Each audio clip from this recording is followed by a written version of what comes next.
Want more stories in your life without adding to your TBR? That's where Audible comes in. I use it for the original novellas, the Plus catalog like Deanna Rayburn's Veronica Speedwell series, and those audiobook sales that you can beat. Right now, Audible has a special offer for new and returning members. Click the link in the show notes to see what deal you'll get and start listening today.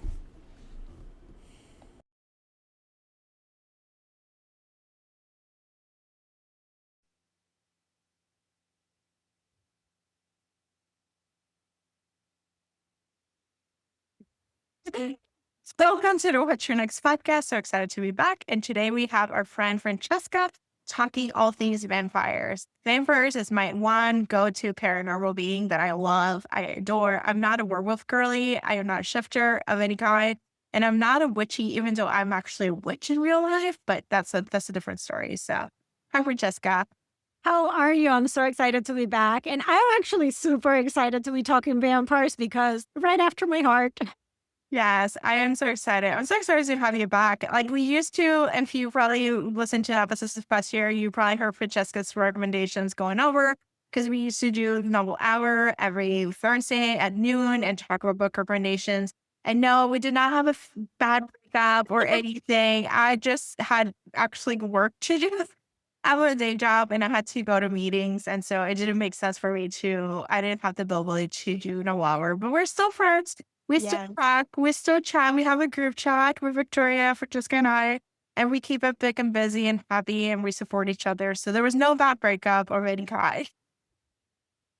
Yeah, I mean, schedules, man, real life. I know, like it's a recession indicator that you kind of have to It go to is. work. It is.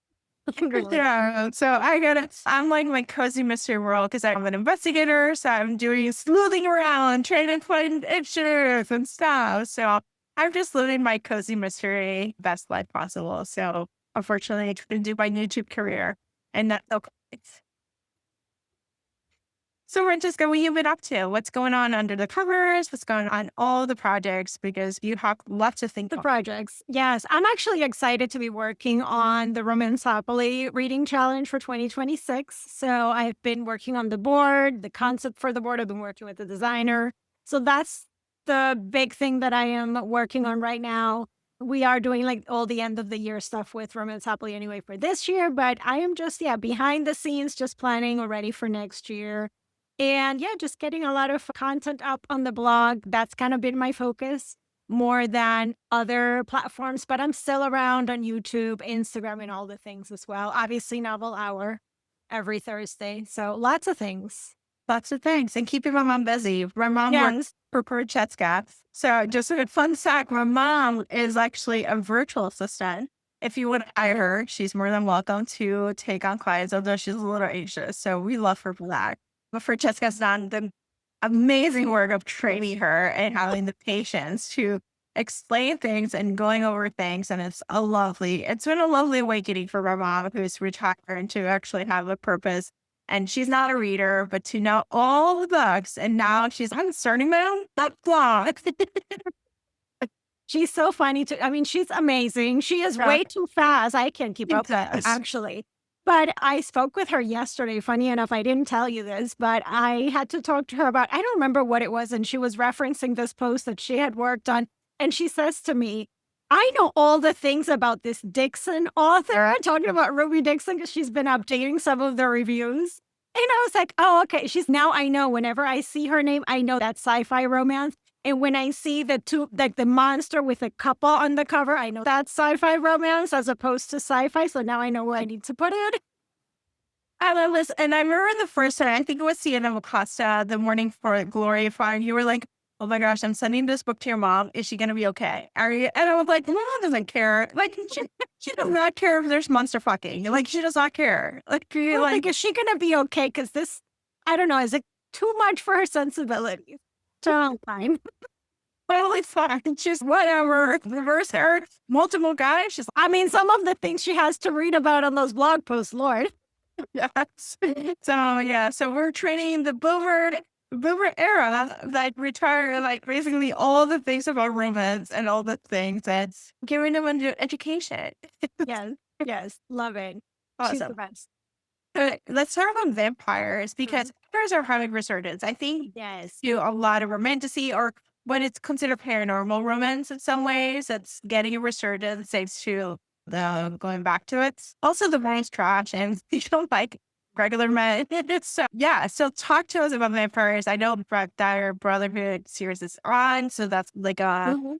established series that has happened for more than 20 years. But we Yeah. like new vampires are getting written and from all types of things. So, Yeah. Yeah. And I mean, I am so happy that vampires are back. I grew up, like, I got my first taste of vampires with Anne Rice when I was in high school, and like, I haven't looked back from that. So I was really into the late 2000s and the 2010s vampire, which was the biggest boom for PNR, like paranormal romance. What's coming out now is a little bit different, but I think it's exciting because we're getting like, for a certain period of time, the past couple of years, we were getting a lot of the sweeter, very rom-com light paranormal, which a lot of it was witches and not really the stuff that I love to read about necessarily all the time. So I'm actually excited that we're going back to the true paranormal romance. And I do think that romantasy has a lot to do with that because we started to see these kind of creatures in romantasy first, like that blew up really big.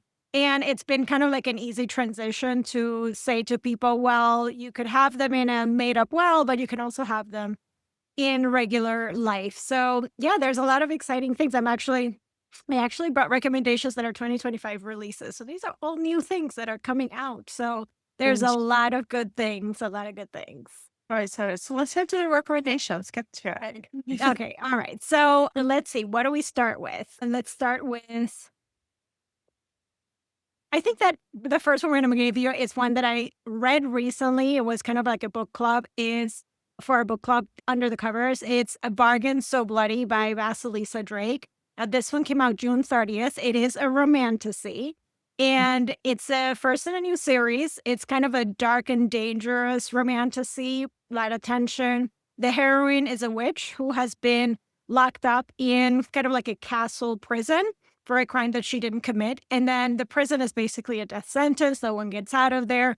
So she has a hope to survive, and that is to team up with Raphael, who is a vampire. He is shackled in these enchanted cuffs. And the witches and the vampires in this series are basically sworn mortal enemies. And that is also because she has also personal vendetta because vampires killed her mother. So he is really like the last person that she should be trusting, but he is also the only one that can get her out of there. So they make a deal, and that is basically that she's going to free him and he's going to help her escape. Now, the execution of that is not so simple, but they get through it. And he also, of course, has his own agenda, so you should be trusting him. But there's a lot of undeniable attraction between them. It's a bit of a forbidden romance. It's the classic slow burn, morally gray hero. He falls hard. And also, it's a heroine that really doesn't know her strength in terms of like her witchy powers and stuff. So she's also starting to get into her own on that. And it is the first in the new series, so you're not getting the full resolution in that book. But the second one is also coming soon. So I think it's a great one if you love like enemies to allies, kind of true enemies and vampire witch dynamics. It's a great pick for that. So that was really enjoyable. Now, the next one that I have for you guys, it's kind of really shifting the mood, and it's more of a paranormal rom-com. Now, I did say that I don't like those like funny, lighthearted ones, but this is a paranormal rom-com, but it's a little bit different because it's a murder mystery as well. So this one is Loving a Vampire's Total Chaos by Audra Hayes. It came out also June 12th, so, middle of this year. It is also going to be a series, but you are getting a full HEA in each book. So if you read this one, you can read it as a standalone if you want. The heroine in this one is Celine. She is a human. She is a new detective. She just got promoted, so she's proud of that promotion, and she immediately gets stuck in this case that is basically impossible. There's a string of murders that are really gruesome, and every detective before her has quit because they couldn't deal with this investigation. At the same time, there's a flashy new vampire club that opened in Chicago, and that's kind of pulling her attention in all different directions. The hero is the 300-year-old vampire, of course, and he becomes obsessed with her. However, he is basically bored of his immortality, so he's been passing his time by killing criminals that the cops cannot catch. So that's why there's all these deaths that are happening. And as he becomes obsessed with her and he tries to always show up and be around her, and like the banter between them is really good, But then, of course, she realizes that she's falling for him, but he might also be tied to the crimes that she's investigating. So if you like a bit of a murder mystery meets like a paranormal rom-com, then this is a great one for that. I think it was really entertaining, and I am looking forward to the second book. But like I said, if you want to read it as a standalone, you get a full HEA in it. Now, the third one's a little bit darker, and I just finished reading it like 2 weeks ago. I really loved it. It's The Serpent's Bride by Catherine Ann Kingsley. This just came out August 28th, so it's brand new, and it is more of a true paranormal romance, a little bit like a dark, I think they call it a romantasy, but doesn't really have the romantasy vibe.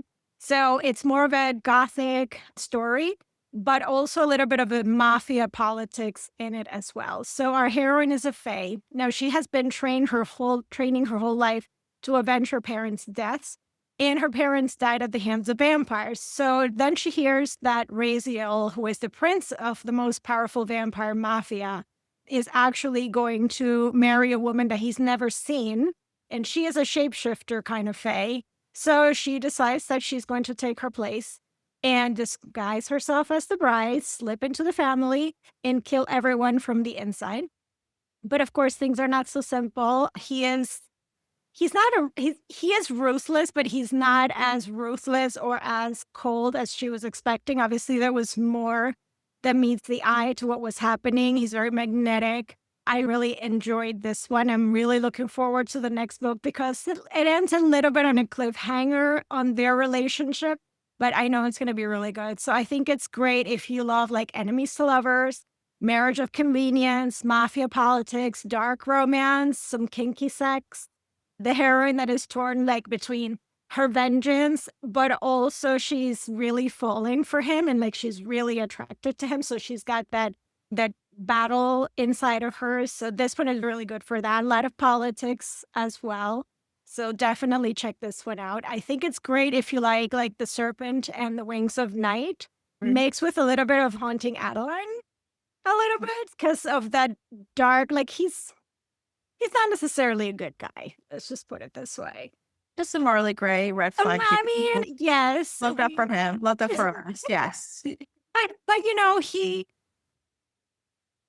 I'm not going to spoil it, but yeah, you have to read it. I've been really enjoying her as an author, and I have been recommending her as a good fit for people that like Janine Frost. So if you like Janine Frost, I think you should definitely check out this one. Plus, I mean, she has other books. She has a Dracula book as well. It's a duology, and it's done. So that one's also really good. So go check out Catherine Ann Kingsley for sure. They're on Kindle Unlimited too. A lot of the ones I'm talking about are going to be on Kindle Unlimited. So, you better just had a recession, and books are expensive. Like these are guilt free. Yes, and if you don't have a Kindle Unlimited, if you have an offer, I'll put a link on the bio. Like we can get an offer for free for a couple months. If not, it's only $9.99 a month. Don't buy the full year because it's still just as expensive. So the year no longer gets you the discount. Yeah. But $11.99, you can borrow up to 20 books, and you can read them as when you tell. And they actually have some traditional published books. There's quite a few now. So yeah, there's quite a bit of traditionally published too, especially the ones that were indie before, and now they're getting picked up by a traditional publisher, but they're keeping them on KU. So and there's millions of books. So don't worry. I mean, most of this list, you can just go read most of this list. Thank you for listening to our commercial. Now let's come back to the recommendations. Okay, so the next one is actually a standalone. So if you're looking for like a one and done, because I know I've been giving you like series starters, and especially I've been giving you series starters where the second one is not out there. It's not there. Like, I have to wait. I know. So this one is a true standalone, so you can just read that. And it's Nocturne by Karina Helly. This came out back in April. It's set in Los Angeles, 1947, against the backdrop of the Black Dahlia murder. So our heroine, Lena, has just lost her best friend, Elizabeth, and she wants answers about what happened. She wants revenge, closure, and all the things. And instead, what she finds is Victor, an ex-boxer turned vampire who is, of course, very dangerous. And he doesn't remember what happens after dark. Like, after he goes to sleep, he blacks out basically and wakes up bloody and doesn't know how that happened. So Lena knows that she probably shouldn't stay around, and that sounds too complicated, but they work together on that whole thing. So the atmosphere, I think it's really what makes the story. It's kind of like film noir meets true crime with a little bit of a twisted romance as well. And of course, vampires, which I think Karina Helly in this one really leans into like the obsession and the compulsion of what a vampire story is. It's very gritty and sensual and haunting. Seven and LA Confidential.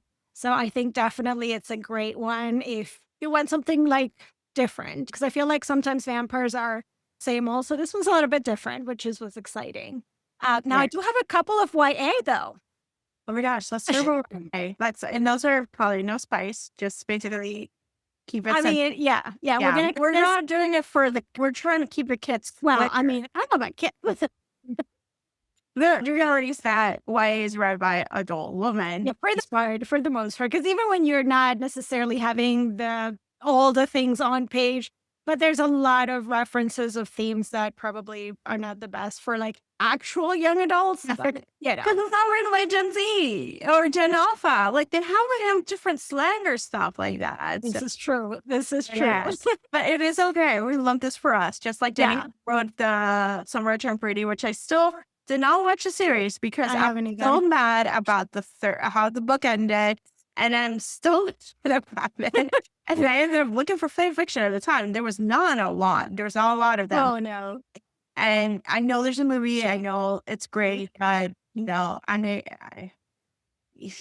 you'll get to it at some point. You'll just. I think I'm gonna try to. I have a couple other shows I want to watch. I've been watching thriller shows, so like more in the mystery area, but. Maybe I'll watch the series and enjoy it from what it is, because it's really written by a millennial woman. Right. Who gave redemption arc of, yes, you're going to go to Paris. And yes, it's because every millennial storyline has meant that the girl doesn't go to Paris. Like that new Netflix movie about the girl wanting to go to study in Paris, and it ends up being Paris, Texas. Yeah, like that. There we go. Like it's a whole thing. It's a whole thing. It's a millennial trauma that we have. Rachel Green did not go to Paris. Oh, no. But Lauren did not go to Paris. She stayed in the summer with her boyfriend. How did that work? Did not work at all. No. People should know better. Just you're going to Paris. Pack your bags and go. You won't leave the boy. The boy does not matter. You go to Paris. There will be another boy there. It's fine. You're going to find your Benito or whatever the guy Pierre, whatever guy, French guy. No. But great. Okay, let's go back to the YA. The first one is actually a mix of creatures. So there are vampires, but there are also werewolves. So it's you got the whole lore. And it's Blood Moon by Brittany Ann Lewis. This one just came out in September. And I think what's cool about this one is it really goes back to the OG YA paranormal, because the author was inspired to write this because she loved Twilight and the Vampire Diaries. Yes. And the reason she wanted to write it was because all of those big YA books of the time didn't have any representation in them. So she was like, I'm going to write that. And in this one, the heroine Mira is starting her freshman year at a Kansas City university. So it's got a Midwestern setting. And she wants to move past the old legends of the werewolves and the humans and vampires that she's heard. But then there are some strange animal attacks that start happening around campus, and cold cases that are connected to her missing mother resurface. And she can't ignore the myths anymore. So, she has to face all of that. And the only one who knows more is Julian Santos. He is a boy who definitely has secrets of his own. So like I said, vampires, werewolves, family secrets, slow-build romance, and the campus mystery. So it's a really good one, especially if you love like the paranormal drama of the 2000s. But if you want it in a more modern take and with some representation, this is, I think, a must-read for that. Also, another YA is A Cruel Thirst by Angela Montoya. I'm including this one because it came out like at the end of last year, like middle of December of last year. So like it's still It's it's 2025. 2025. All right. It was like, 2 weeks away. anything that comes out in December that is Goes on not next on year. Christmas goes to the next year. Yes, But it automatically gets moved. we don't read. Most people don't read. Well, the seasonal readers don't Yeah. read regular books unless they're in the seasonal. So Yeah. seasonal is Christmas and holidays and Hanukkah and Yeah. everything else and All snow the things. and all the Yep. things. Oh yes. So now this one is a YA romantasy about two unlikely allies. Our heroine Carolina wants to prove herself as a vampire hunter, so she's a slayer. And our hero Nano is a newly turned vampire who just wants to be human again, so he really hates what happened to him. And they have to work together, even though technically they should be enemies. And there's this ancient evil that they have to battle. So this one is fun. It's kind of like a fast-paced, forbidden romance. It's angsty. I would say that this one is good, like for fans of Serpent and Dove by Shelby Mahurin.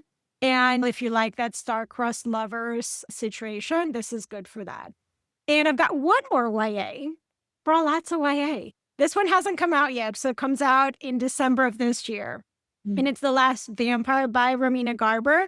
So this one is basically Pride and Prejudice meets like Crave by Tracy Wolff. Our heroine Lorena is an Austen fangirl, and she enrolls at a gothic boarding school hoping to find her Darcy moment. And instead she wakes up William Pride, who is the last surviving vampire. Now, he has been asleep for centuries. He doesn't know how to use a phone. And suddenly he has to decide if he's going to save his kind or if he's going to fall in love with Lorena.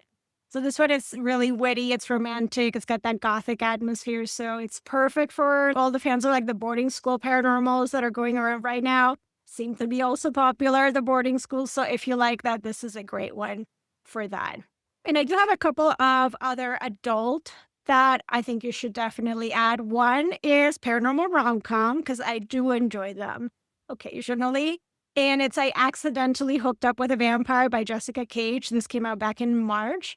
And it sounds chaotic because of the title. I think if you like Kimberly Lemming, you're kind of used to those types of titles and that type of chaos. And that's what you're going to get with Jessica Cage. So in this one, Whitney loses her dream job. She goes to drown her sorrows with some cocktails, and she accidentally hooks up with Domino, who is a vampire. A little dramatic. And then she ends up having to juggle her bills, plus also supernatural politics, because there's people after her. And she didn't know that her friends were not human. So it's kind of like lots of shenanigans, found family, friendships, like all of those vibes, which I really enjoyed. If you want something that's going to make you laugh, that's definitely the one. And I highly recommend the first one in that series too, because that one is demons, not vampires, but it's so funny. So if you want to have a good laugh, read Jessica Cage for sure. So back in adult paranormal, there is the Road Trip with a Vampire by Gina Levine, which is also a lot of fun. And we have basically a vampire with amnesia. And he ends up showing up at our heroine's door, and they go on this road trip together to figure things out. So if you want road trip and vampires, then that is also definitely something that you should check out. Lots of fun. Jenna Levine really writes more of the lighthearted kind of paranormal vampire. So if you're into that, this is good for that. Not as laugh out loud funny as Jessica Cage. That one I would say it's a little bit more over the top, like really is gonna get you to giggle, but it's still like really lighthearted and fun. And to close things out, I wanted to give you guys something that is a little bit shorter. It's also like one and done, but you can actually dive into a whole series of shorts, and that is Space Vampire by Ruby Dixon, which is just coming out. It's 70 pages. It's super short. And it's about Dana, a human who is abandoned by her alien captor, and she finds herself stranded on a space station with Vlad, a genetically engineered vampire clone. So this one has like the forced proximity, the steamy tension, danger, and all of that. And this novella is actually part of the Scared Sexy collection, which is a Halloween romance anthology. And there are stories from Ali Hazelwood, Christina Lauren, Katie Robert, J.T. Geisinger, Kimberly Lemming, and of course, Ruby Dixon. Now, each of them is really short, so you can read them in one sitting. and you can read the whole series. It's perfect for spooky season. So definitely check that out for sure. I love this. And I do have an Edison recommendation, nonfiction. Nice. Like the Vampire Diaries. Because you're Nice. I was It's feeling perfectly. you should listen to I Was Feeling Epic, which is the oral history of the Vampire Diaries. It tells you all the tea, who got Nice. picked, who did not get picked, who was supposed to be cast, how did this casting happen, Mhm. all the gossip of the Right. early 2008 season series in the CW. So it is a fun Nice. oral history. It's a multicast narration, but everyone participated and we got to hear the tea. So if you Love that. want nonfiction for Nonfiction November, where you want some vampire adjacent, like the place to go. They even talk about how the series was made, like how did it get started, because Yeah. the author it wrote the book before that, but then actually got lost. I know she lost the rights for the book and writing fan fiction in that world because it was one of those higher at the era of the 2000s, the 1990s, how books were made.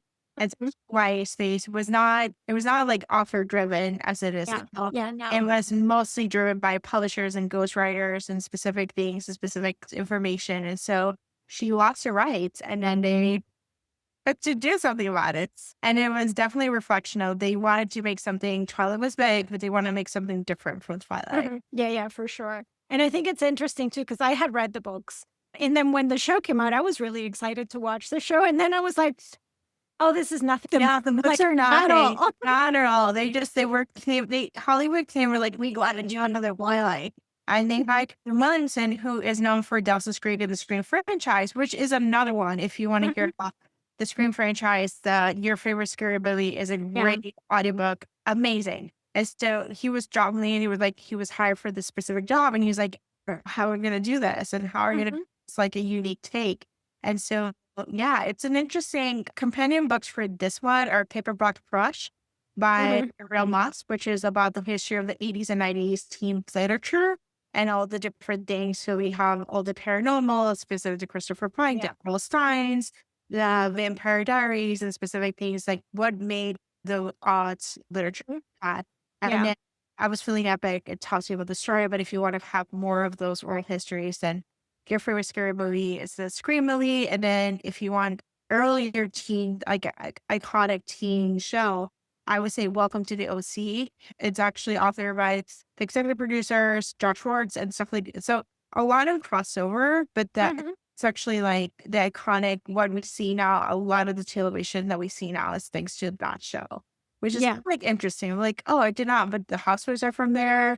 Like Laguna, Vanderpump, all the shows came the OC. Yeah. Yeah. And it makes sense. It makes sense. Yeah. Oh, yeah. The original. Yeah, just a little bit, just a little pop culture, non-fiction education. So, Francesca, tell us where you find you online. So everywhere pretty much is at UTC Book Blog. So that's on Instagram. On Facebook, it's Under the Covers Book Blog. And mainly the biggest place you can find me is at underthecoversbookblog.com. Awesome. Thank you. It's so nice to talk to you. If you enjoyed this podcast, please consider rate, review, or subscribe. This is the best way to support the podcast. If you're looking for books we talked about today or want to dive into more curated reading guides, head over to watchfornextblog.com. Every post includes links as well as why you love it with my personal notes and even library tips to help you read on a budget. Thank you so much for listening. Have a great day. Bye. Are you an author, publisher, or book-related business looking to reach passionate readers? What to Read Next podcast is a perfect place to connect with an engaged audience of romance and mystery lovers who are always on the hunt for their next great read. Now, we're offering sponsorship opportunities. Whether you're launching a new book, promoting an upcoming release, showcasing a bookish product or services, we can help you get the word out. Let's work together to bring your books or businesses to readers who are ready to discover something new. Please visit watchfornextblog.com/sponsorships to learn more or reach out to chat about the perfect sponsorship or package for you. Thank you much for listening. Your next great reader is waiting for you.